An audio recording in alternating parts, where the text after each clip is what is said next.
Selamat datang di Nyai Rampi Channel. Hari ini, Nyai akan membacakan kisah seram yang dialami oleh seorang pria ketika dia bertemu dengan makhluk halus di rumah sakit tempatnya bekerja. Tapi seperti biasa, sebelum kita lanjut, jangan lupa untuk like, komen, dan subscribe, agar channel ini lebih berkembang dan lebih banyak lagi membagikan pengalaman menyeramkan lainnya.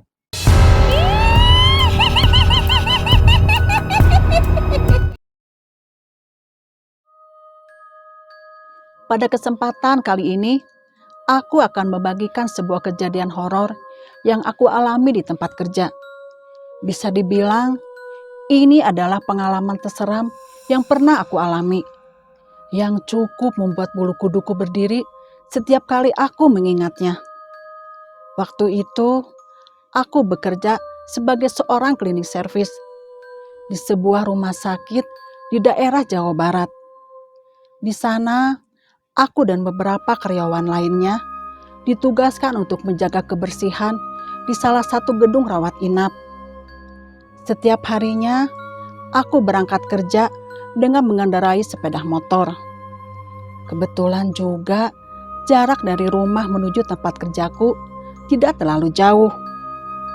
Hari itu, saat sedang pergantian shift, aku mendengar kabar bahwa minggu depan akan ada beberapa karyawan yang dipindah tugaskan ke gedung yang lain. Dan setelah menanyakan lebih lanjut, ternyata aku masuk ke dalam daftar karyawan yang akan dipindahkan. Aku menanggapinya dengan santai. Wajar saja, aku sudah 1 tahun lebih bekerja di gedung ini. Ternyata benar, 1 minggu kemudian aku pun dipindah tugaskan ke gedung yang lain. Tepatnya, aku ditugaskan untuk menjaga kebersihan di lantai 2 gedung tersebut.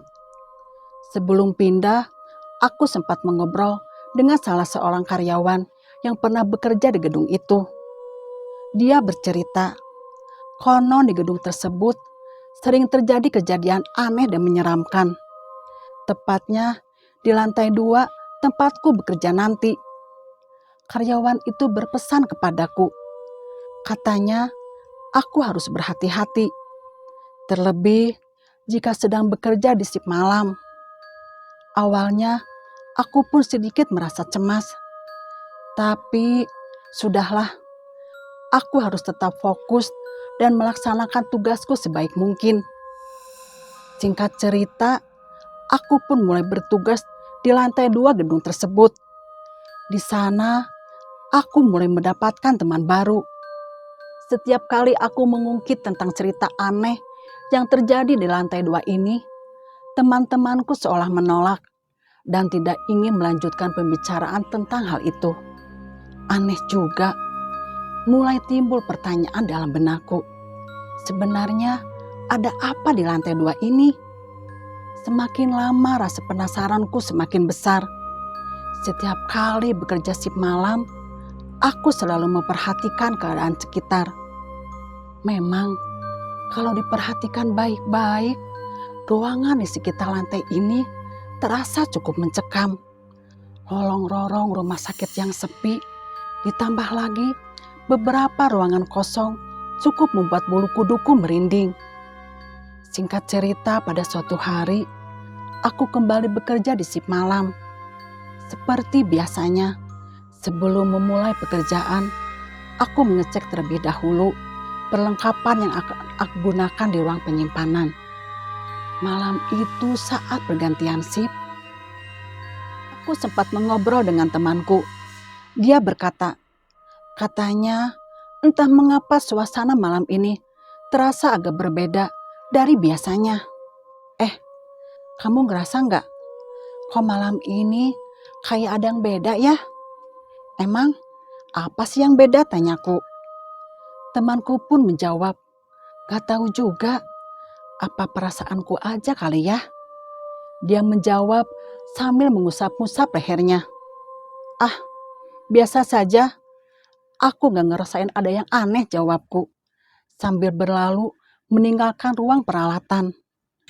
Aku berjalan menyusuli lorong rumah sakit menuju sebuah ruangan yang kosong dan mulai membersihkan ruangan tersebut. Karena sepi, Aku membersihkan ruangan sambil sedikit bersenandung. Setelah selesai, aku meninggalkan ruangan itu dan kembali berjalan menyusuli lorong rumah sakit.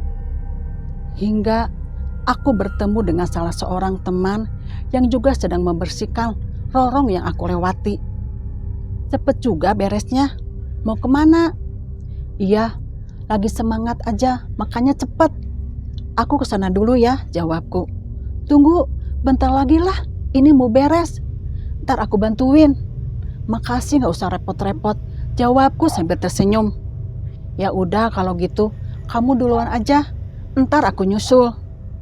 Aku kembali berjalan menuju area yang belum aku bersihkan.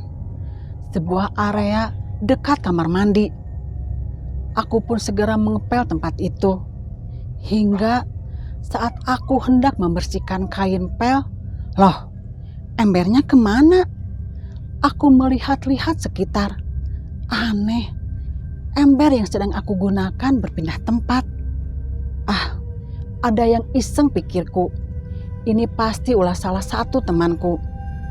Aku menghampiri ember itu, tapi ember itu bergerak dengan sendirinya menjauhi diriku. Aku tersentak kaget dengan hal aneh yang terjadi di depan mataku. Aku mulai merasa ada sesuatu yang tidak beres. Aku memberanikan diri dan berkata dengan nada yang keras, "Tong gak ganggulah, angguran mah bantuan ya bebersih. Jangan ganggulah, bantuin sini." Seketika itu juga aku melihat ada sesuatu yang kelebat di depan mataku. Saat itu aku berdiri dan ujung mataku menangkap sesuatu di samping kiriku. Seperti ada sesuatu yang sedang memperhatikanku. Refleks aku menoleh ke arah kiri. Napasku mulai tidak teratur. Ternyata ada sosok wanita yang sedang melihat ke arahku. Wanita itu memakai gaun panjang berwarna merah. Kuperhatikan lagi, rambutnya panjang mengembang. Sorot matanya tajam dan kulitnya terlihat sangat pucat sekali. Belum habis rasa kagetku, aku mendengar ada suara aneh di sebelah kananku. Perlahan, aku menoleh ke arah kanan. Ada seorang wanita memakai gaun hijau, sedang berdiri mematung di sampingku.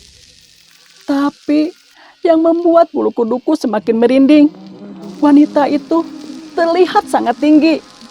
Semakin kulihat wanita itu, semakin bertambah tinggi. Dan rambutnya menjuntai sampai ke lantai. Saat itu juga, aku menutup mata dan mencoba untuk menenangkan diri. Tak lama kemudian, saat kubuka mataku lagi, sosok wanita itu terbang dan menembus langit-langit. Begitupun juga dengan sosok wanita bergaun merah itu terbang menembus langit-langit.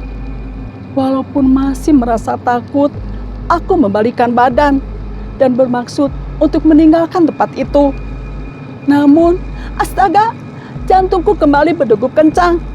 Aku melihat pemandangan yang sangat menyeramkan. Kini di hadapanku, tengah berdiri sosok bergaun hijau tadi. Aku pun berdiri mematung, dan mataku seolah dipaksa untuk melihat sosok itu.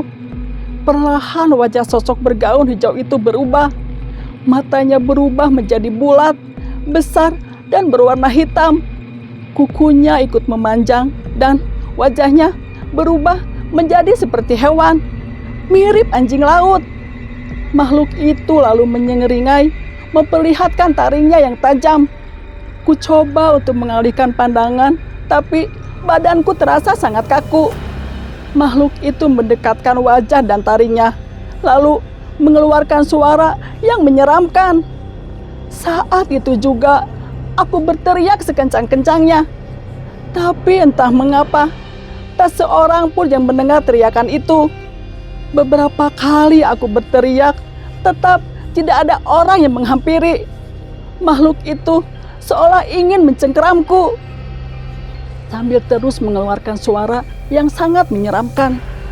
Tiba-tiba, kepalaku terasa sangat pusing, dan semuanya berubah menjadi hitam hingga aku pun tak sadarkan diri. Beberapa waktu kemudian, aku mulai mendengar suara orang-orang di sekitarku. Aku pun mendengar ada suara sahabatku. Perlahan aku mencoba membuka mataku yang terasa sangat berat. Saat ku sadar, ternyata aku sedang dalam ruang perawatan. Selang oksigen terpasang di hidungku. Kulihat juga ada seorang dokter yang sedang memeriksa keadaanku. Teman-temanku juga segera menanyakan tentang apa yang menimpaku tadi. Awalnya mereka mengira kalau aku terkena serangan jantung karena mereka menemukanku terkapar di lantai. Saat kuceritakan, semua teman termasuk dokter pun ikut tercengang dengan apa yang kualami barusan. Setelah itu, di hari-hari berikutnya, aku tidak pernah lagi melihat sosok mengerikan itu. Tapi kejadian aneh lainnya masih sering aku alami, bahkan sampai saat ini. Terima kasih banyak sudah menonton. Saya Chandra, Saya Nyerampi. kami mohon undur diri. Sampai jumpa lagi di video yang selanjutnya.